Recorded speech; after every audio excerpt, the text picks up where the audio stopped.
Existem algumas sociedades que não precisam exatamente do elemento religião institucionalizada para serem religiosas. Porque religião tem a ver com hábito, tem a ver com hábito rotineiro que você faz religiosamente. Então, algumas sociedades tiveram uma tradição cultural tão poderosa que o próprio ato de viver parece uma religião. E hoje vamos falar sobre masculinidade oriental e legado.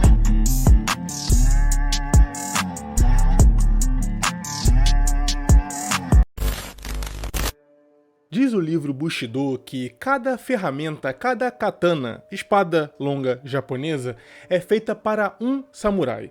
Então, ela é forjada especificamente para a largura, o diâmetro e colocada pelo ferreiro um espírito guerreiro dentro de cada martelada na forja daquela espada. Assim, alinhando o metal perfeitamente e colocando intenções naquela espada para o guerreiro ter boa aventura nas suas guerras e conflitos. Isso, claro, antes da Era Meiji, onde foram abolidas as armas brancas e o samurai acabou com os últimos shogunatos aí. Claro que isso permanece na cultura enraizada através da prática do Kendo, que são demonstrações como essa que vocês estão vendo entre dois mestres fazendo simulações de cerimônias. Basicamente, hoje lidar com espadas e armas é uma cerimônia ritualística masculina dentro do Japão moderno e das escolas modernas. E por que eu digo masculina? Bem, porque claramente a função de guerrear e estar no fronte naturalmente era masculina na antiguidade. Era dos homens na antiguidade. Portanto, isso cresceu com os homens ao longo do tempo. E como isso tem se refletido hoje em dia, como as gerações atuais veem esse ato de servidão através das artes marciais e da forja de espada. Bem, segundo os japoneses, há algumas formas do homem se imortalizar. Uma é através do trabalho, e a outra é através dos seus feitos, que vem naturalmente através do seu trabalho, mas direcionado à sociedade. Fazer feitos sociais, lutar por uma causa acima de você, certo? E claro que os descendentes desses povos tradicionais acabam em algum ponto mantendo algumas de suas tradições. Em Curitiba, pai e filho preservam um legado na forja das espadas samurai, que são as katanas, certo? E aqui Edson Suemitsu, de 62 anos, diz que ainda criança já falava sobre o poder das espadas com seu pai e que foram produzidas no Japão e trazidas para cá, território nacional. Então aqui no Brasil ele manteve o coração do legado da sua família, entendendo que as espadas produzidas lá atrás, no século XV no Japão, quando migraram, muito possivelmente na época da Segunda Guerra Mundial, pós-guerra recebeu muitos imigrantes italianos, japoneses e tantos outros, vindo para cá, se instalando em Curitiba e criando uma espécie de forja caseira, onde tornou-se não só um negócio da família, mas também uma forma de imortalidade, porque é através do pai e do filho que esse hábito acaba se sustentando ao longo de séculos, fazendo os seus ancestrais ganharem a imortalidade através dos hábitos religiosos do pai e do filho agora na atualidade. É claro que falar de legado, propósito e vocação na nossa sociedade um pouco mais materialista, se não muito mais materialista, acaba sendo uma grande bobagem. No final das contas, você quer apenas respeitar os prazeres que você acha que foi criado para receber. Então você busca mais os prazeres e foge da dor do que busca os desafios e manter a religiosidade da sua família. Eu digo religiosidade no sentido, claro, de hábitos, tradições e costumes. A fé nem sempre é junto da religiosidade, como falamos aqui, que o hábito cotidiano faz o homem religioso. E isso é uma estrutura de sociedade no Japão que faz a coisa funcionar mesmo sem aquela maioria esmagadora religiosa seguindo um único dogma, porque a própria religião no Japão é a sua própria cultura.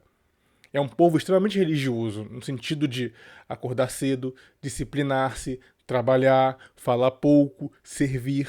Tudo isso está pulverizado na sociedade japonesa. E quando vemos descendentes deles vindo para cá e trazendo um pouco disso, é até um pouco inspirador a muitos homens que, nessa relação de pai e filho, acaba tendo esse lado quase espiritual numa simples prática de produzir uma espada. Antes de continuar, já peço que curta aqui esse vídeo se gosta de temas como esse, análise, essa visão mais social do homem, certo? De reflexões também sobre a nossa postura de homem diante da vida. Hoje, nossa sociedade vive um pouco dessa falta de propósito. Afinal de contas, você tirou Deus e religiosidade das pessoas, não só a institucionalizada como uma fé, mas também a cultural como práticas rotineiras disciplinadas, e você colocou nada no lugar. Então, o homem hoje ele fica um pouco perdido. Eu tenho que prover, proteger, mas a sociedade que diz para eu prover, proteger, me acusa de tóxico se eu fazê-lo. O que eu devo almejar na minha vida? Bem, essa visão de tornar-se imortal através dos seus atos, práticas e feitos é muito comum nessas sociedades mais tradicionais. Então você foca muito pouco nessa confusão mental que é, hoje em dia, o homem dizendo que não sabe mais o que fazer da vida e está um pouco perdido, e foca muito mais no homem eterno, ou seja, no que você vai ser, no que você vai ser lembrado assim que você partir desse mundo. Por isso que é inclusive difícil entender os atos de auto-morte dos japoneses na época samurai. Viver com vergonha era uma humilhação absurda. Já falamos aqui, inclusive, na nossa série Bushido para membros aqui. Então convido você, se não é aluno do conselho, a entrar pelo link e acessar nossas 3 masterclasses, cada uma com 1h30 de aula, tratando sobre Bushido, código samurai e formas práticas de aplicá-lo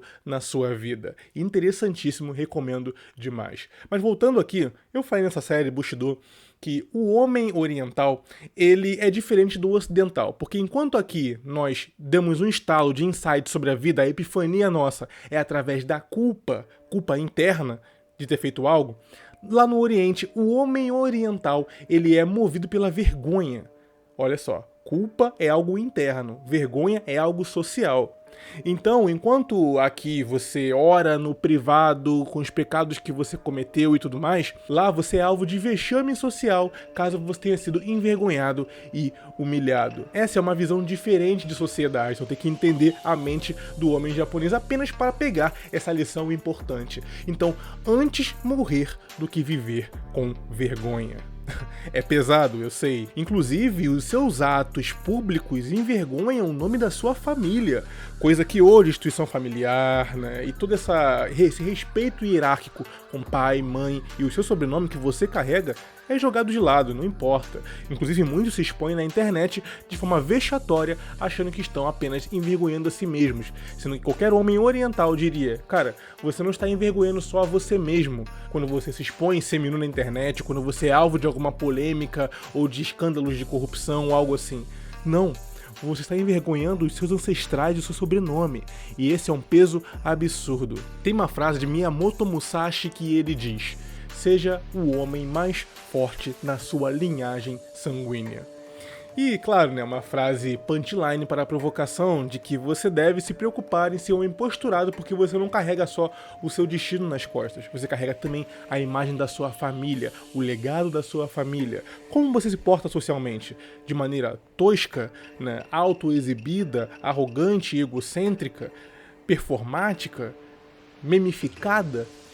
Ou você sabe que é um representante de uma família e que pode as suas ações tanto edificarem ela, ou até reconstruírem se ela tivesse sido destruída, ou destruir completamente e torná-la alvo de vexame. Bem, o homem oriental não tinha essa dicotomia, era fato. Eu vou lutar pelo nome da minha família. Daí então até hoje tem templos onde se fazem cerimônias e orações aos mortos com pilares, né, escritos em entalhes, os seus ancestrais, os honrando. Difícil não associar isso à religião, né? Religião de fé, eu digo, né? Uma nomenclatura ou institucionalizada. Mas no Japão é assim, a religião é muito mais um ato cultural do que exatamente uma divindade muito específica, apesar de que sim, há religiosos no Japão com suas diversas fés e tudo mais. Mas é uma visão diferente de enxergar a masculinidade, eu quero trazê-la aqui para vocês. Mais uma vez, se querem se aprofundar mais, você que já é aluno, é só clicar no link que você vai ser direcionado. Caso não seja aluno, confira a nossa série Trilogia Bushido, Crisântemo e Espada. Tá sensacional. Bem, gostaram dessa reflexão, senhores? Culpa, vergonha, religiosidade cultural, religiosidade institucionalizada, são muitas coisas para absorver. Sou o Ricardo Tomé, falando, escrevendo pelo conselho. Até mais.